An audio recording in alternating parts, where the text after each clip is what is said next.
I believe one thing we live by in the Buildings and Grounds Department is a quote by Mary Poppins. It's one of my favorite quotes. It says, "In every job there is that must be done, there's an element of fun." This is the Art Cityscape Podcast. Hi everyone, this is the second episode of the Art Cityscape. We've had some downloads and some subscriptions to the podcast, and we're really thrilled about that. We're happy to hear the feedback that we've gotten from you, and we just encourage you, if you haven't, find the podcast on a podcasting app, on Apple Podcasts, Spotify, Google Podcasts, YouTube, so many different places you can find it and subscribe. Thanks for doing that. Today on our podcast, we have an interview with Bradley Neel, who's the Director of Buildings and Grounds for Springville City. He'll talk about his awesome team and exciting things coming in the near future, such as pickleball and bike parks. But first, Art City Days is just days away. On our Instagram story, we asked you what part of Art City Days is your favorite, and we got a huge response. Some of the most mentioned things were the parade, fireworks, rodeo, the zipper ride, and of course, scones. We love it. Thanks for your responses. Let's get to today's interview. All right, I'm here with Bradley Neel. He is the Director of Buildings and Grounds for Springville City. How's it going, my friend? Doing great. It's good to be here with you, Jack. Good. I'm glad you're here. Bradley, how is it that you became the Buildings and Grounds Director here at Springville? What was your path? So I was living in Omaha, Nebraska with my wife and children at the time, and the position posted. My little brother was the one that actually called and told me, "Hey, look, there's a position posted in Springville City. We want you back home." So I looked at it online, took a couple of weeks to give it some consideration, and decided to apply. And lo and behold, I'm here. It worked out. That's great. And when he said, "Come back home," are you from Springville or are you from around here? Born and raised in Springville. So Awesome. I mean, I've left a couple times. One time I left the country to live for 2 years in Guatemala. And then my family and I, after living here for a short time, we moved to Nebraska for a few years to have some experience out there and then came back home. So Springville is my hometown and went to high school here, grew up here. My father's from Springville, mother's from Mapleton. Love it. This is a community that means a lot to me. Okay. So when I came to work here, I hoped that I would love Springville, and I have, but you already knew that you were coming somewhere that you loved. Yes, definitely. So when the opportunity arose to look at the job, I mean, it wasn't hard to consider coming back. I know what the Springville community is all about, and to come back was pretty simple. I just had to make it through the interview process, which obviously happened, and here we are, and it's working out great. That's great. So as I mentioned, you're the Director of Buildings and Grounds. What does that include? What is Buildings and Grounds? Buildings and Grounds, what is it? It's not recreation. That's one thing. We can make that clear. It's not golf course, not recreation programming. So what Buildings and Grounds is facility management, construction management. That's one division of the 5 divisions that belong to my department. Facilities and construction management oversee the buildings, of which we have 40 buildings underneath their jurisdiction. They oversee anything from remodeling, construction, preventative maintenance on HVAC systems, building structures, flooring, custodial management, things of that nature. That's facilities and construction management. We also have city parks, canyon parks, cemeteries division, and also urban forestry. So in our city parks and canyon parks, between the two, there's 30 city parks that are enjoyed by our public. Overall, we have about 65 properties, city properties we take care of. Of those 65, 30 are public park systems that the people can enjoy. 2 cemeteries, which the historic cemetery here along 400 South and the Evergreen Cemetery on the south side of town, which are wonderful to have. And then also our urban forestry division, which they're responsible for about 15,000 city-owned trees on city properties and including in the right-of-way, the street trees and the planter strips in the right-of-way. A lot of responsibility, and I have a great staff that takes care of it. That's ultimately what it comes down to. Yeah, as I'm listening to you say all of that, I'm thinking you've got to have a lot of smart people who have very diverse knowledge about a lot of different things. And really that's what makes it so successful. I'm surrounded by a lot of diverse knowledge and good experience, good people that are hardworking. They care about the Springville City residents and what we do as a city, and they're amazing people to work with. That's great. So you mentioned recreation isn't part of it. A lot of cities have a parks and recreation department. We're different. We put buildings and grounds together. Recreation is separate. Do you feel like that's a good mix for you? Do you like that we do things maybe differently than a lot of cities do? We definitely do things differently. I think it's us and Pleasant Grove City are the only two cities that I'm aware of in the state of Utah that operate the way we do, meaning recreation and parks are separated. I like it, yes. It gives an opportunity for the Recreation Department to focus strictly on programming and the new Recreation Center, which we have part as well in the facility management side of things. They take care of the building. They take care of all the pool systems, all the building components, the assets, where recreation takes care of all the recreation programming in the Recreation Center. I do like that it's separate. We are unique compared to other cities because most people, like you said, have a Parks and Recreation Department with a Parks and Recreation Director and staff. But it allows us to specialize labor, I guess you say focus. Our park staffs are specifically turf management, field management, tree management, where it allows the recreation program or personnel to focus strictly on programming. And it's nice. So when you have the focuses, most often than not, you can provide a good product to the people. So it's working out well. Yeah. A theme of these interviews, as I've talked to different directors, we're going to grow so much in the next 5 or 10 years that's going to have huge impacts on us. And I'm wondering about parks. You mentioned how many properties the city has. And what I'm wondering is, how do you evaluate how many parks do we need as we grow? And how do we make sure that we actually get that land for that? So that comes through an impact facilities plan is what it is.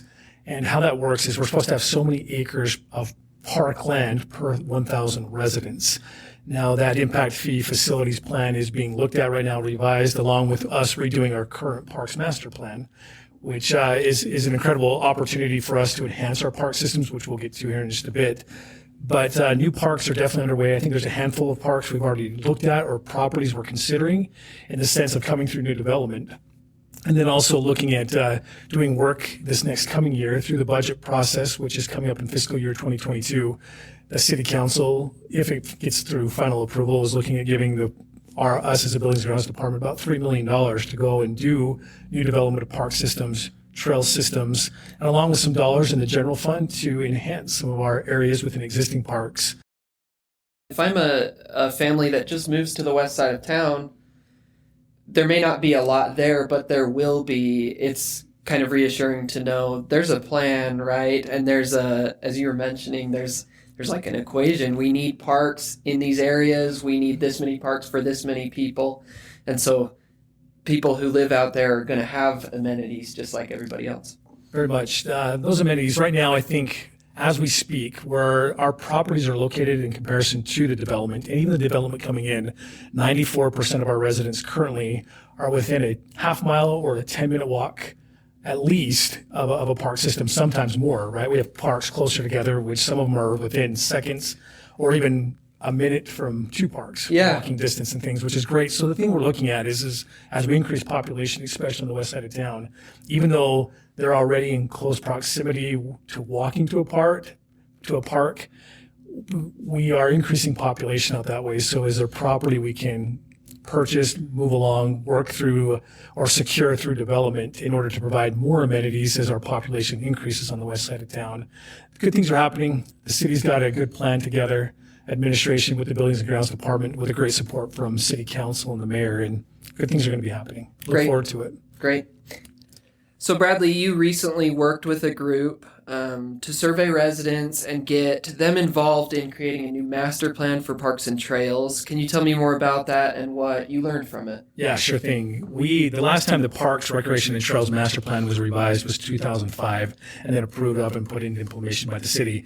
So we thought it was time that we get a new plan in place with the Parks, Recreation, and Trails. So this last fall, September, we went out to bid, followed our financial policies, secured a consultant that has been working with us since October of 2020, and it's been a great process. Landmark Design is their name. They've been a great consultant to work with. And with them, teaming up to get residential feedback, resident feedback, get input and understanding what the residents want within our community, looking at existing assets, existing park facilities, realizing what we have, conditions, what we need, not only based on a staff and consultant standpoint, but asking the residents what they feel, what they would like to have. I mean, as I mentioned earlier, we have 30 park systems. what can we do to reach out to our public and say what would they like, what would they want in order to have creative recreation, connect them with the park facilities, and not only that, improve the quality of life of what helps them and what they would like to see happen in here with our community. I believe this last April, just a month ago, we had 2 community meetings. Our consultant led those discussions with staff being a part of those, where we were able to receive public input. Great ideas were shared, a lot of creative ideas. People shared ideas from what they've seen in other states, other countries around the world, and there's been some fantastic feedback and participation from the public, which is the whole point of the master plan, is to get the public involved as much as we can. And it's been great. And through the process, what it is more or less is in September is the goal to have it wrapped up and done, presented to City Council and approved, put into place. And I believe it's going to help the city a lot in the sense of park, recreation, and trail, not only planning, but enhancement. What we're trying to find out is how do we have a lot of great park systems, but they're the same type of parks. Really, I mean, if you go to one park to the next to another, they're really green space, playground, pavilion, and not all of them have all those amenities. Some of them have less, some of them have a few more, but really they're really the same thing. And so the whole idea of this master plan process is taking into the resident feedback into consideration is how do we theme our parks? How do we do a little more creative recreation? Now, the impact fees, obviously, we can only use on new development. So with new park infrastructure or new park development, we're going to make sure we take a look at those surveys, the information given to us by the public, and taking and implementing, designing, developing some of our parks with those. We're also looking at our existing parks and with the general fund dollars and through capital project funding is seeing how we can enhance some of those park systems. For example, let's take Child Park, or let's take Spring Creek Park, or Kelvin Grove Park, or Hobble Creek Park. All of them have existing basketball facilities, outdoor basketball facilities. Right. We considered looking at those and saying, okay, can we enhance the surface and not only have basketball facilities, but pickleball courts at the same time, or something else? Can we make them, a little bit, have a little bit of diversity or multi-use along those areas? Also give them a little bit of an uplift and make it look a little nicer, and have people that, or have a park space and facilities or amenities that people can come and use and really connect themselves to the parks and have fun, creative recreation. So that's great. Great. I want to ask about a few things, kind of some rapid fire questions that I see a lot of on social media, or you'll hear people talking about them around City Hall. I've been surprised at how many people have noticed that they've said things like, hey, there's a company out here that's mowing city parks around city buildings. It's not grounds employees like we've had in the past. Could you tell us about that? Absolutely. So what we're looking at as staff is the best way to be fiscally responsible with the taxpayer dollars. And not only that, but also to meet our service levels, to accomplish the work required of us. I appreciate my staff. There is so much required of them. From spring, summer, fall, winter, it doesn't matter, but especially on the park side, once you're out of winter, from when it's good weather, there's a lot to do with the park properties. And so one thing we looked at is we hired on seasonal employees. With the dynamics of our economy, the ever-changing dynamics of our economy, we had to look and do things differently. We couldn't just keep doing things the same way we've done in the years past, in the sense of how to attack our work or to accomplish our work, to meet service level standards and still do it within the proposed budgets to make best use of those taxpayer dollars. So we took dollars budgeted for seasonal employee staff, along with some operating dollars that was meant for mowing and turf management services, and looking at our equipment value and what would it be, what would the cost be if we eliminated all those and had an outside company come in and do it for us to provide those services, to help team up with the city and to meet those service level standards. And what we found out is there was actually a cost savings to the city, and it's actually allowing us to not only improve our service level standards, but it's giving us an opportunity to enhance or have more time to do a lot more activities on the park space or city property space in order to only improve those park spaces, whether that be with more time on trees, more time with fertilization, more time with aeration, more time to lift our cemetery headstones, because cemetery headstones settle, right, over time. And so those need to be lifted up. And our goal is to reach out and do so many per year, which we weren't able to get to before, because a lot of time our staff was bogged down with the mowing, string trimming, and edging services. And those are the services through the outside through outsourcing through the third-party contractor. They're providing those back to us. They also are required to hire on their own staff, meet service level standards. There's a contract between us. It's not just a free-for-all. There's a scope of work written that they are required to meet certain criteria, which we inspect and we look at each day, each week, each month. We have good communication with them. They want what's best, as that's their job, is to stay in business that way, right? It's to provide the best product back to the city. But overall, it's providing a savings to the city, and it's allowing us to meet service level standards, and not only meet them, but hopefully definitely have a chance to exceed and provide a good product back to the public. So far, it's proved successful. Yeah, that's great. Great answer. And I've heard some compliments about how good the parks look. And I think, if you're able to say, look, it's cost efficient for the city, the service level has been great so far. That's a wonderful thing. I agree. Another popular question is about pickleball. When and where there will be pickleball in Springville? So right now there are pickleball courts being constructed down by our recreation center. Just southeast of our recreation center, they're being built. I believe there's 6 courts. That's overseen by our recreation department. Corey Meredith, our recreation department director, is overseeing that construction project.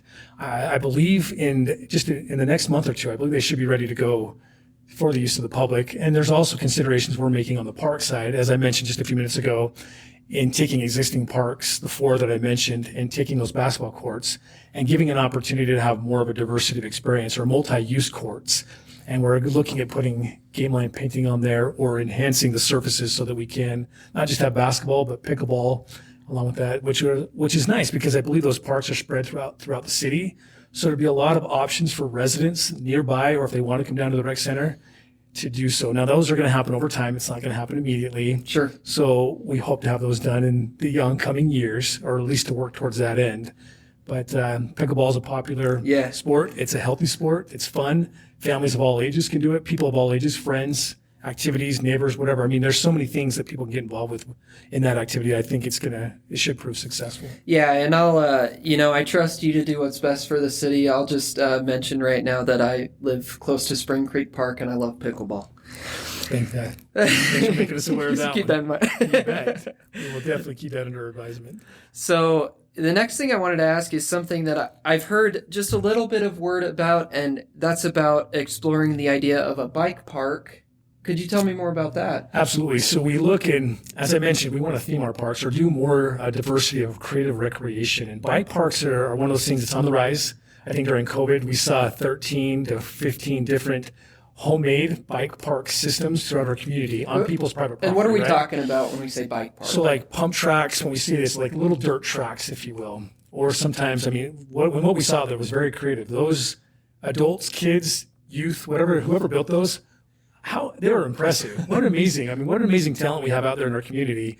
So what we're looking at as Bike Park Playground is you have Bike Skills Park, where kids of all ages, even adults, can come and ride track systems or a playground, obstacle courses, skills sets within a park on a scooter, bike, skateboard, anything of that nature that will work. So another element of bike park systems is a pump track. It's a different use of a bike park playground or a bike park system. And pump tracks are meant for hills and valleys, jumps, things, gravitational, I guess you could say. If gravity will pull one, once you get going, momentum, it takes one around. We don't have to pedal. Now, if one wants more speed, they can definitely pedal if they need the speed. But it's a great element for creative recreation. And so you have bike park playgrounds, pump tracks, and then you have downhill flow trails, which is what we're considering in Spring Creek Canyon. Mountain bike trails, downhill flow trails that are fun with, some of them may have wood ramps, jumps on them as well. Mountain bikers tend to like those type of facilities, and even regular bikers, it doesn't matter. I think all these will provide a good, diverse amount of activities or creative recreation in some of our parks. We just look forward to finalizing it and determining where they're all going to go. And I know that the public will enjoy it. And in fact, maybe some of those young men, young women, or adults that helped create some of those pump tracks through COVID on the private property, maybe we need to take them in and have them show us how to come up with some good design features, because whatever they did, it proved to be successful. They know what they're doing. They know what they're doing. We have some creative people in our community, that's for sure. That's great. I wanted to ask, those are some great opportunities you talked about. Are there any other news or exciting things regarding parks, trails, or canyon parks that residents can look forward to? We've covered a few of those. I think once the master plan is finalized in September, we'll get out there to the public. We'll be able to share with the public a little more concrete ideas or plans that's coming down now or in the future, and we'll be able to share a little more of that, of what to expect, as that will help give us some guidance and as we finalize that master plan of what the public can expect from us. So more to come. Great. Can't wait to share it. Great. On the building side, so Springville has a lot of buildings. You talked about that and a wide variety. I was thinking about how, we have the art museum, which is 80-something years old. And then we've got nice new buildings like the Civic Center, the library, the rec center. How does the city maintain such a wide variety of ages of buildings, and how do you stay on top of that? Great question. Like I said, with our ground staff and our urban forestry staff and cemetery staff, our facility staff, they're creative individuals, talented individuals that have the best interest of heart. The city and the residents, their best interest of heart. So it starts there, right? Preventative maintenance. If you build something, you got to be able to maintain it. And we have staff on board that is doing a great job creating work orders, managing preventative maintenance, taking a look at our existing assets, providing a good service back to maintain our buildings in tip-top shape. Now, you are right. We have a wide variety of different types of buildings. We have a civic center and a police station that is absolutely beautiful, a large public library, larger than most, and it's a great amenity to the city, along with an old museum that is a nationally recognized museum. That is a fantastic facility. It's been around for years and really one of our signature properties of the city, right? What we're recognized for as being an art city.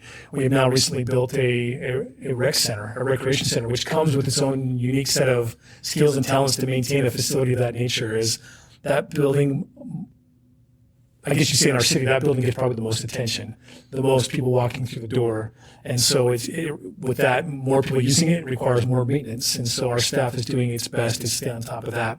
We have a golf course clubhouse. We have public work facilities, public work offices, a wide variety. And we have an asset management plan, capital needs analysis plan that we have put together, created. It's been finalized just within the last few months, which we will follow going forward. That will help keep an idea of where our existing assets, their age, their condition, maintaining those, putting dollars away, making sure that existing assets can be maintained so that our buildings can last, hopefully, the test of time, and provide a good product back to our patrons, and to not only our patrons but to our employees. Right, our employees deserve to work in nice places, good places, as they serve the public. But 40 buildings, I think I mentioned earlier, 40 city buildings, around 465,000 square feet of space. So no small task for our facility management staff as they work hard to collaborate together, following our preventative maintenance program plans, asset management plans, capital needs analysis plans, and really making it happen. I see good things in the future following these plans. I think the city will be well taken care of as we continue to follow these plans. Great. One more question, Bradley. Something that I admire about you is you're a positive, team-oriented person. You're always praising and pumping up not only your employees, but whatever employee you see here at one of the city buildings. Where does that desire and ability come from? Oh, thank you, Jack. You're kind to say that. People are the best. They really are. You can learn a lot from people. I think one of the most important things as a department director is I don't have all the answers. I'm surrounded by a lot of smart people. I've hired on good people, and there were people already here before I got here that are smart, good people. Together as a team, we work together. It's the only way to make it work. Team unity, teamwork. I've realized whether it's whatever team you're a part of in sports, whether you're part of an orchestra, a band, or part of a dance company, or even part of a family, no matter how your family makeup is or what size it is, a work team functions just the same. You have to have unity. You have to have teamwork. You have to collaborate, work together. There's always challenges to overcome. You have to figure out how to tackle those challenges together and overcome the odds and turn every situation as much as you can into a positive situation. I believe one thing we live by in the Buildings and Grounds Department is a quote by Mary Poppins. It's one of my favorite quotes. It says, "In every job there is that must be done, there's an element of fun." And I think Mary Poppins is right. We try to have the fun. We try to make it good. We look at our mistakes and try to learn from them. We also look at what we do well and try to accentuate that and make sure that's known. Well, that's great. That's great to hear. Brad Neel directs a As we've talked about today, a staff that accomplishes so many functions in the city and is a team first guy. Thanks for your time today. Thanks, Jack. It's good to be with you. Thanks for all you do for the city as well.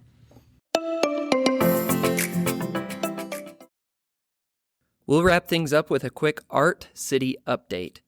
Art City Days is the big item. We have a few events including the Rodeo, the 5K, and Celebrarte, our new Latin American festival, all happening this weekend.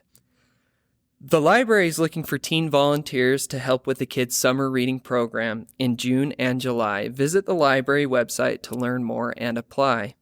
On a similar note, Recreation is still looking for more part-time umpires for baseball and softball. Go to springville.org/jobs to find that posting. One more thing, our utility bill drop box will be closed during Art City Days. If you normally use that box to pay your bill, you will need to do it online through Express Bill Pay, over the phone, or in the Civic Center with our cashiers. Thank you. A huge thanks to Bradley, Neel, and all of you who have contributed and listened to the podcast. We always welcome your ideas on our social media pages and at podcast@springville.org. I'm Jack Urquhart. Remember that the best way to predict the future is to create it. All right, we're good, I promise. Okay. All right. Take 3. This is good. We got bloopers.